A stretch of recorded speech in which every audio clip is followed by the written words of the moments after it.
You like her. You've liked her for a while now. And the bravest thing you've done so far is look at her when she's not looking. You've walked past her 3 times. You've rehearsed something casual in your head. Hey, cool bag. Is this seat taken?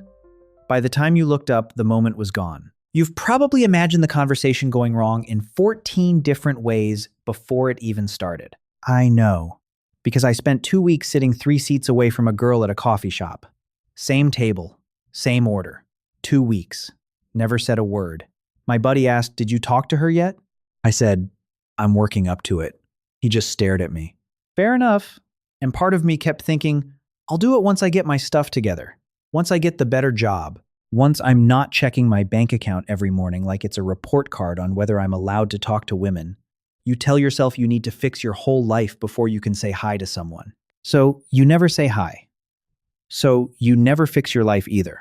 You just stay stuck. The problem isn't that you're scared. The problem is you think you need to stop being scared before you can do anything. This video is about 4 psychology tricks that changed how I deal with this. Not confidence tricks, psychology tricks. One of them is a 2-sentence method that tells you in about 5 seconds whether she's open to talking. If you've ever rehearsed a sentence in the shower and still couldn't say it in real life, you're in the right place. Hit subscribe. This is what we talk about here. Trick number 1.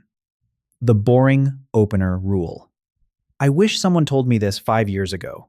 The opener doesn't matter, like at all.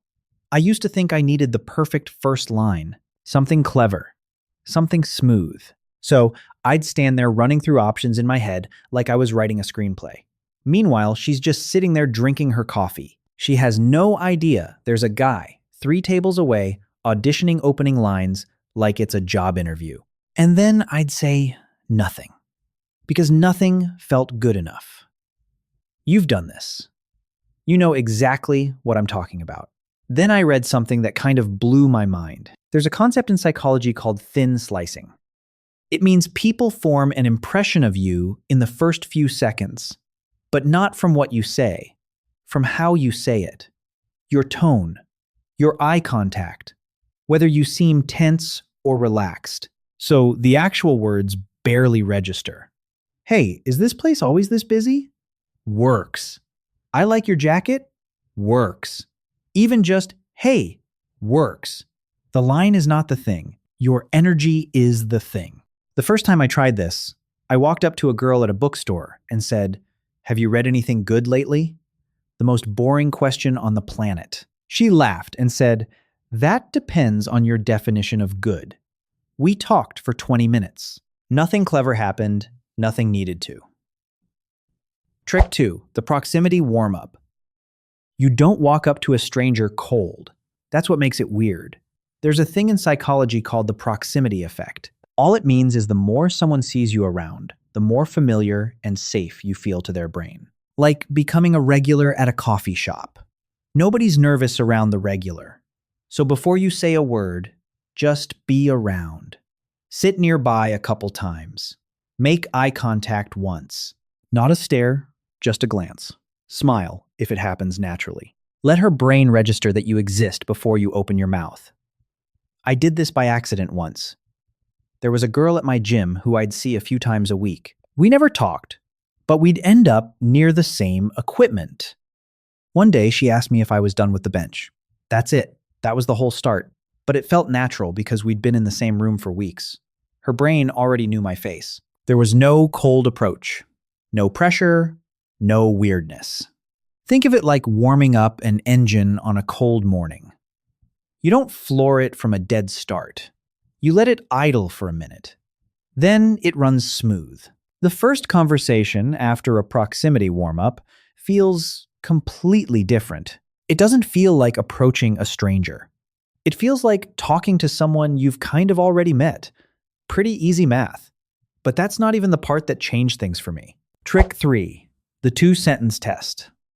This one saved me from a lot of awkward situations. You say 2 sentences, then you stop. Watch what happens next. If she turns her body toward you, asks something back, or adds to what you said, she's open. Keep going. If she gives you 1-word answers, doesn't look up, or turns away, she's not feeling it. And that's fine. You didn't do anything wrong. She's just not interested right now. You walk away like a normal human being. No damage done. The two-sentence test works because it gives her room to choose. You're not trapping her in a 5-minute pitch. You're opening a door and letting her decide whether she wants to walk through it. She's probably going to respect you more for that than for any smooth line you could have rehearsed in the shower. If that one hit you, drop a like. It helps more than you'd think. Trick 4. The exit gift. This is the one nobody talks about. How you leave matters more than how you start. If the conversation goes well, don't overstay. End it while it's still good. Say something like, I gotta head out, but it was really nice talking to you. Can I get your number? If she says no, no worries. That's it. Mean it. Smile, walk away. I call this the exit gift because you're leaving her with something clean. No guilt trip. No awkward lingering. No, come on, just give me a chance. She walks away thinking, that was actually nice. And honestly, that's rare enough to be memorable. I learned this the hard way. I once had a great 5-minute conversation with a girl at a friend's party. It was going well, so I kept going. I could feel the energy shifting, but I didn't want to lose the momentum. By the end, she was looking over my shoulder for an exit. I turned a good moment into an uncomfortable one because I didn't know when to stop. The exit gift would have saved that. Now, here's the part I need to be straight with you about. Most guys who learn this stuff are just nervous. They want tools. They practice in their head. They fumble the first few tries and feel dumb about it. Nothing wrong with any of that. But I've seen the other version. Someone using proximity to crowd a girl's space on purpose, asking casual questions designed to keep her trapped, running the two-sentence test but ignoring every signal that says stop, every word calculated, every laugh on cue. Real connection has friction, a clumsy pause, a joke that doesn't land, an awkward so. Yeah, if every single interaction is smooth and polished, that's not chemistry. That's a performance. I had to ask myself a question once. I didn't like the answer. Am I doing this to connect with her? Or am I doing this so I never have to feel rejected? If you're honest with yourself, actually honest, you might not love your answer either. That's okay. The fact that you're asking means you're still on the right side of it. Look, you're not going to nail this the first time. I didn't. I walked up to a girl once and forgot my opener mid-sentence. Just stood there with my mouth open. She laughed. I laughed. It was awful and somehow totally fine.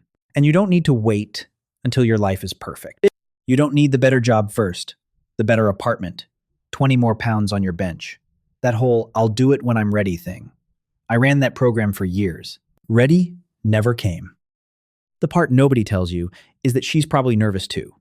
She's probably hoping some normal guy walks up and says something boring and honest. That's it.